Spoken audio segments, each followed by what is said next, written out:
Olá pessoal, sou o Paulo On e bem-vindo ao segundo vídeo de perguntas e respostas, perguntas que vocês têm enviado para mim ao longo dessa semana nas minhas redes sociais. Antes de mais nada, eu gostaria de te convidar a se inscrever no meu canal e também a acionar o sininho para que o YouTube possa te notificar a cada novo vídeo pintando por aqui. Temos muita coisa boa, vídeos diários de exegese bíblica, de conteúdo para abençoar a sua vida. Então se inscreva, deixe o seu like e também compartilhe esse conteúdo com seus amigos nas suas redes sociais.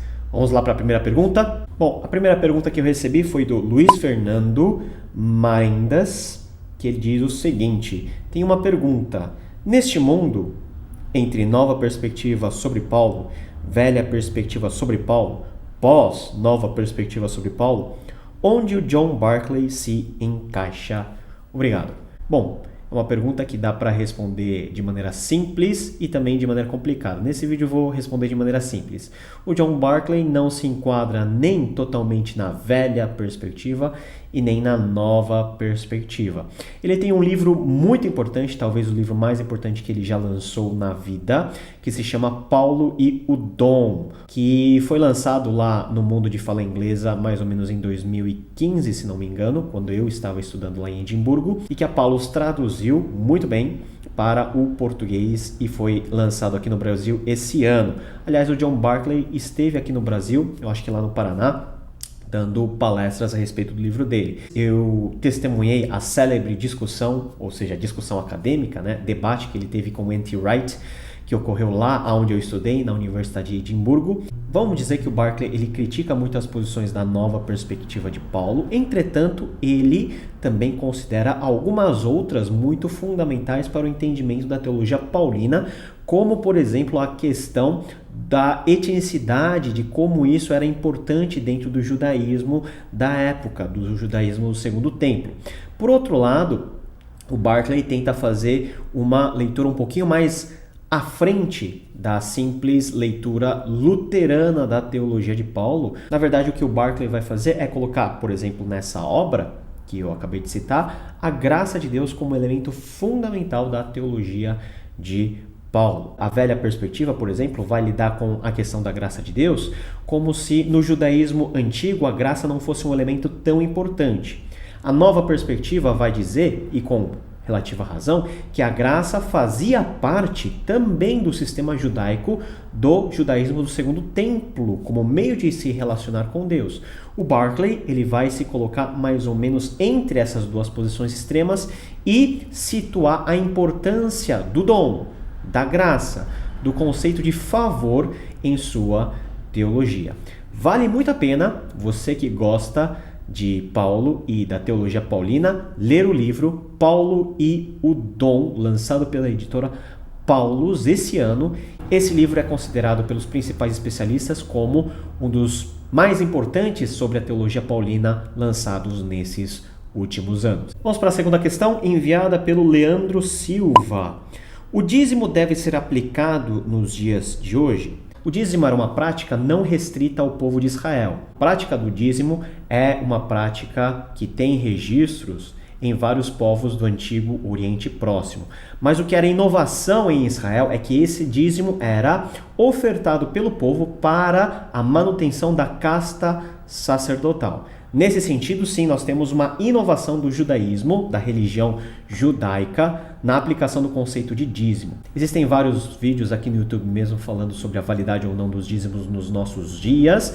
Eu não vou entrar nesses pormenores, eu vou falar aquilo que eu tenho como convicção, de que sim, o dízimo é algo que vale nos dias de hoje, mas não como muitas pessoas têm defendido, de que o dízimo é a condição essencial para Deus dar prosperidade econômica, ou seja, se você dizimar, você automaticamente vai ter prosperidade econômica, e se você não dizimar, você vai viver uma vida de miséria. Isso não é um conceito bíblico e está fora totalmente de cogitação dentro da coerência toda da teologia bíblica. Entretanto, uma reflexão breve que eu gostaria de fazer é que a lei do dízimo ela estabelece o padrão que deve ser a nossa generosidade. Não é que nós tenhamos que dar apenas 10%, 90% para sermos abençoados, mas os 10% são meio que um padrão de como deve ser a nossa generosidade em relação ao próximo e também às coisas de Deus. Eu não vejo problema nenhum em nós relacionarmos o sustento dos sacerdotes no Antigo Testamento e o sustento da obra de Deus hoje por meio da igreja, dos pastores, dos missionários. Tudo isso faz parte. A igreja precisa de recursos para poder pregar de maneira efetiva a palavra de Deus também. Então eu não gosto de condicionar as bênçãos de Deus aos dízimos e eu também não gosto de condicionar o dízimo nele mesmo na questão dos 10%. Eu tenho como convicção de que a lei do dízimo nos estabelece, na verdade, o padrão mínimo da nossa generosidade, que deve ser 10%. Nós devolvemos a Deus os 10% como forma mínima de generosidade, que também deve se estender não somente ao dízimo em si, mas ao nosso ato liberal de abençoar outras pessoas. Dízimo não é questão de salvação, dízimo não é questão de doutrina inamovível. É um padrão bíblico de como nós devemos ser generosos com aquilo que Deus mesmo nos deu. Afinal, Deus é dono de tudo e nós devemos dar, por definição, tudo a Ele. Bom, então espero ter respondido a sua questão e levar a discussão a mais uma reflexão aí sobre a generosidade. Terceira questão é uma questão muito importante enviada pelo Joelson Assunção, que diz: Paulo, qual a importância de estudar a Bíblia no original? Seria só o significado? Olha, estudar a Bíblia no original é muito importante por diversas razões. Primeiro, a Bíblia não foi escrita em português e tampouco em nenhuma língua moderna. Ela foi escrita em línguas diferentes das nossas, a saber, o hebraico e porções do aramaico no Antigo Testamento e a língua grega no Novo. E essas línguas, elas não são apenas modos diferentes de se falar, mas são línguas que expressam culturas diferentes, formas de viver muito diferentes das nossas hoje no século XXI, no ano 2018. Então, conhecer as línguas originais significa você se aproximar mais da intenção do autor, conhecer mais o mundo do autor, como ele compreende as coisas do mundo, como ele compreende as coisas da sua cultura e como a revelação de Deus alcançou essas pessoas há 2.000, 3.000, 4.000, 5.000 anos atrás. Outro elemento importante, para nós não nos alongarmos muito nessa questão, é que todo o processo de tradução envolve invariavelmente e infelizmente em alguma medida um processo de perda de sentido. Você transformar uma língua em outra através de um processo de tradução implica que você vai fazer com que certas palavras percam um pouquinho do seu peso original ao transmitir-se à sua língua, porque nem todas as palavras têm correspondentes plenos entre uma língua e uma outra. Então, se você tem de um lado um verbo como bará, que é um verbo pesado no sentido de Deus criar alguma coisa, e você transformar para o simples criar no português, nós temos já uma diferença essencial em termos de semântica, porque o verbo bará no hebraico tem um peso muito maior do que simplesmente o verbo criar na língua portuguesa. Você lê no português ou em qualquer vernáculo significa você assistir uma televisão normal, analógica, colorida. Você consegue ver, você consegue entender, aquela mensagem te conduz à salvação. Entretanto, quando você coloca a televisão analógica do lado de uma televisão 4K, você vê que tem muita diferença, ainda que as formas sejam as mesmas, ainda que o contexto seja o mesmo. Na televisão 4K você tem uma definição muito maior da forma, da cor, das sombras, da perspectiva. E é exatamente essa a importância de nós aprendermos as línguas originais. Você compreender melhor o que o texto está querendo comunicar. Você entrar na cabeça dos leitores do primeiro século, na cabeça dos judeus da época de Moisés, da época do exílio. Você entender mais profundamente a palavra de Deus. E em terceiro lugar, eu diria que estudar as línguas originais faz com que você compreenda um contexto muito maior do que a própria Bíblia. Aprender uma língua já é um desafio e abre a sua cabeça para uma cultura diferente, para um modo de vida diferente.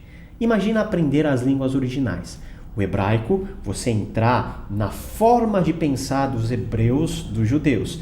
E também, e principalmente no nosso contexto ocidental, ler e aprender a língua grega. A língua grega é o elemento central da cultura grega, que é a cultura formativa da cultura ocidental. Então você imagina que conhecendo essas coisas, as línguas originais, você vai ter uma aplicação desses conceitos muito maior do que simplesmente ler a palavra de Deus. Eu sei que ler a palavra de Deus é o objetivo principal, mas nós temos um bônus nesse aprendizado, que é você conhecer um mundo bem maior do que o mundo bíblico, por assim dizer, o mundo greco-romano, o mundo da civilização, dos elementos fundadores da nossa civilização. Então vale a pena mesmo você investir o seu tempo, a sua dedicação para estudar as línguas originais. A última questão, por fim, foi enviada pelo João Alves Bezerra Neto, que traz uma questão muito interessante. Boa noite. Poderia responder sobre o unicórnio descrito em algumas traduções do Salmo 29? Que animal é esse que salta entre o Líbano e Sirion? Unicórnio na Bíblia? Vamos ver isso com atenção. Precisamos ler o texto bíblico de Salmo 29, verso 6, que diz o seguinte: ele faz o Líbano saltar como um bezerro e Sirion como um garrote selvagem. Eu estou lendo na Almeida 21, que mantém a palavra garrote, que significa essa segunda palavra, que aqui na Almeida 21 é traduzido como garrote e que em outras versões é traduzido como boi ou touro. É a palavra reem.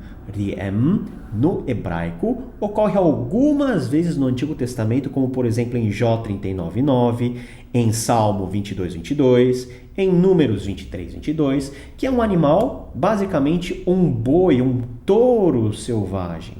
O grande problema não está particularmente no hebraico, mas na tradução que se fez ao longo do tempo desse termo, reem. Esse termo foi traduzido na Septuaginta como monoqueros. Mono é um e queros é chifre. Então, monoqueros quer dizer literalmente um animal que tem um chifre só. E para piorar a situação, a Vulgata Latina vai traduzir esse monoqueros como unicornium. Ora, unicórnio só pode ser aquele unicórnio da mitologia, aquele animal, aquele cavalinho com um chifre só. Será que é isso mesmo? Vamos levantar a seguinte questão: que animais nós temos na natureza que só tem um chifre?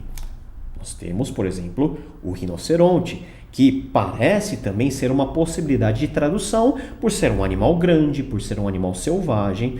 Então, não necessariamente o texto bíblico está falando da existência de um unicórnio. Então, eu não daria muito ouvidos a teorias da conspiração envolvendo a presença de seres míticos como unicórnios dentro da Bíblia Sagrada. Eu entenderia só como uma forma diferente de ver esses animais. Aliás, traduzir as palavras que representam animais na Bíblia hebraica é um trabalho bem complicado. Às vezes nós não temos correspondentes naturais na nossa língua, no português, e a gente tem que fazer, em muitos casos, um trabalho de imaginação e de aproximação. Então, tá aí, eu não acho que seja um unicórnio, eu acho que seja ou um touro, um animal grande, ou, na pior das hipóteses, um rinoceronte. Beleza? Por hoje é só. Envie suas perguntas, coloque aqui no comentário, envia nas redes sociais, faça desse espaço um espaço de esclarecimento. Nos vemos na semana que vem, no próximo Perguntas e Respostas. Até lá e tchau!